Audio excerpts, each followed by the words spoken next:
No, this is still June 2016, this is Guitar Wall video 2. I've moved them all about, but I've had to cheat a wee bit.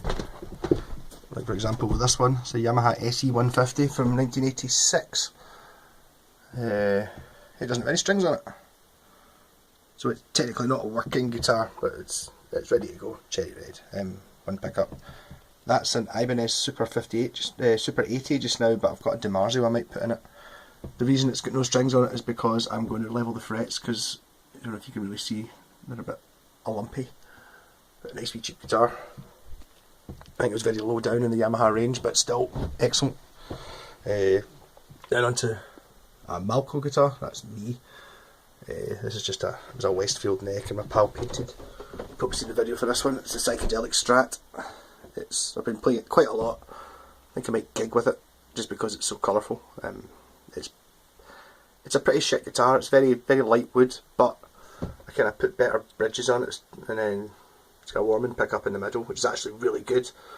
And those pickups are just from China. I just got them because the colour match is perfect. Yep. Moving on. This is an Aria 335 Saltire. And just made in China. I think it was 2003 or something like that. It's fine. It's a nice. My pal's got an Epiphone No Gallagher model, which is like the Union Jack one, which is not. It's worth an awful lot more money. But it's not that different. It's very similar, apart from obviously Scotland. Woo. This is just new, but I've never really not quite got it going 100% yet. This is a Yamaha Session 2 from Japan, 1986. Session 2 820. It's a very high end guitar. It's ridiculously expensive feeling. My pal's got a blade that I think it's worth about 1600 quid, and it's the same level as this. Carved top on it as well. Push pot. That Floyd Rose is amazing. This is a Garant, made in Japan in the 70s, I think. I had to upgrade the hardware on it. I bought this as an original, a racing stripe, which I think was probably put on in the 70s or 80s. It's just a sticker, but I left it on because I liked it. It was very dirty, this guitar, and unloved. I had to change the nut, and it was playable, and I was trying to keep it original, but then I just thought, I sod it and put like an Epiphone, like proper hardware on it. And those are Dean Cadillac pickups. There are no Polish ones. I can't remember what tuners they were. Jinho, I think. Just Korean proper tuners. Pretty good. This is a stripped, not by me, Washburn 1981 Raven. It's meant to be either mahogany or plywood, and if you look at that, I don't really think that's either mahogany or plywood when you take the paint off. It used to be yellow, apparently, if you look inside behind the, when I took the pickups out to have a look at them. It's got Goto, as in not Go-To pickups, G-O-T-O, not G-O-T-O-H. It doesn't have the logo on the headstock either. But it does have the original tuners, which I'm thinking of putting on my Falcon, because it's got Grovers. Nice guitar. Just now it's got a slight problem with the nut. It sticks a wee bit there. That's kind of what's wrong with this as well. I need to get those clamps, because the string sticks in there when you do extreme string bended, so I need to get clamps for that. Moving on, another sort of cheaty one, I suppose. Another one I made. That was a Hondo 2 neck, left-handed, that I strung right-handed, and I made this Firebird. I drew in my pal's Thunderbird bass, and I had it working, and then I put that Bigsby thing on it, and it's just crap. And that was about a couple of years. I think that might have actually been 4 years ago. I even bought proper warming pickups for it, but never actually got down to wiring them in, just because the Bigsby thing's shit. So, but that's just kitchen butcher block, kitchen worktop. Look how polished it is. Actually, I'd really need to finish that guitar. This is a Yamaha 1983, was it? Made in Japan. SC for single coil 400. This is the one with the set neck. There's a SC 600 as well that's got a through neck. This is also the pickups in it. You see, you've got 3 height adjustment screws. They're kind of more like P90s than Strat pickups.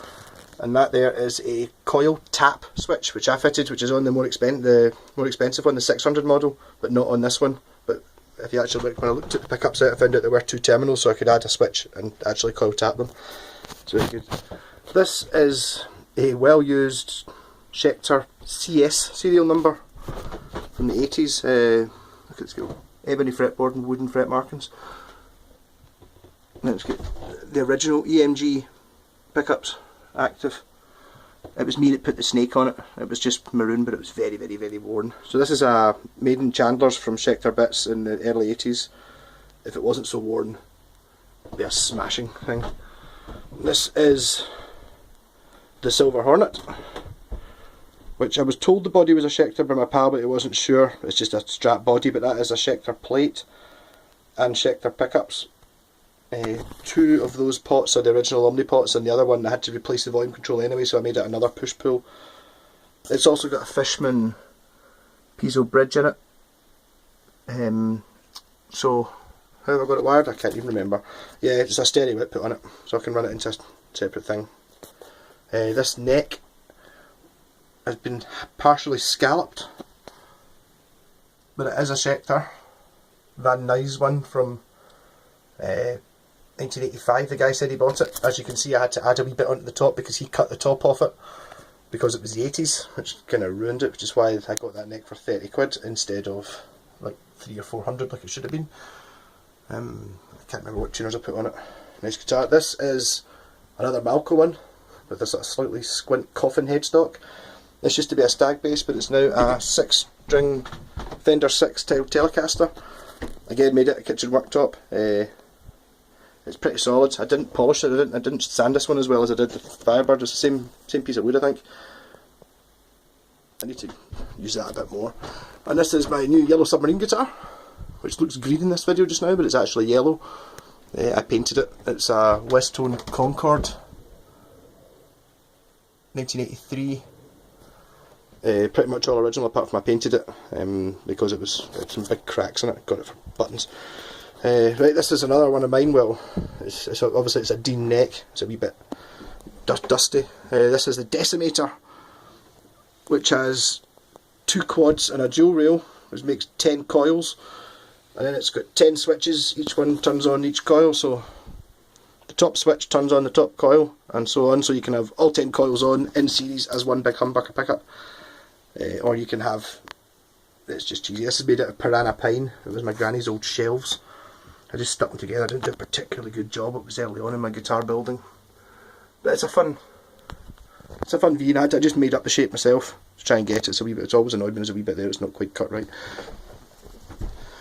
Onto another Westone. This is a 1985 blue with blue neck and blue fretboard Westone Spectrum SX. This one's got the amazing Bendmaster, I think. I'm not sure if it's a Bendmaster, but whatever that kind of Floyd Rose is, it works so well. And it's got the same pickups as the yellow one, but it's got 2 singles though. This has got crazy switching on it. It's the 3 push pulls. So you've got a 5-way switch, then 3 push pulls, which are coil tap or coil split for the humbucker, putting the middle pickup on its own, and reversing the phase. So it's quite a big thing. Got a lot of stuff on it. Amazing neck on these. I really want the red one. It's a maple neck, but it's been stayed super shiny blue. Then onto this is an Arbiter, which is 70s, and it is an Aria. I've seen the exact same guitar as an Aria, but this Arbiter was a shop in London. So it's a real flying V as opposed to the one I copied. It wasn't that far off it. This came with. These are not the original pickups. You can see by the way there's 2 holes in the side for when it should have had the original pickups. That's a Maxon, which was fitted to the Ibanez Flying V's at the time, and that's a Gibson Dirty Fingers, which apparently is worth quite a lot of money and significantly more than I paid for the guitar. It's pretty good. Yep. Then moving on, another sort of cheater, I suppose. This is my first electric guitar, or one I think it was Epiphone G400. It does work. It's only got 1 pickup and it's missing a volume control. This is one of the Samick ones. Good quality guitars, but not really. It's in bits. This is an Ibanez RG 321 AMH, which I sanded down and never really finished properly. I don't like that sitting there because it pure blends in. In fact, all the wooden guitars kind of blend in with the background. It's like, need to get the colourful ones back out. And then finally, in this shot there is my Ibanez 1985 DT 350 with real snake skin covering and signed by Dragon Force and Sabaton, although some of it's worn off. And I put snake skin on the headstock as well. This is a scalloped, which is nice. Those are V5 Ibanez pickups. The one in the middle I put in myself and put an extra volume control in to do it, and made a bit of an arse to put switches on. So that's part 2, and I only had to cheat with a couple, but there's a couple I haven't brought out for the next one. Yeah, rock on.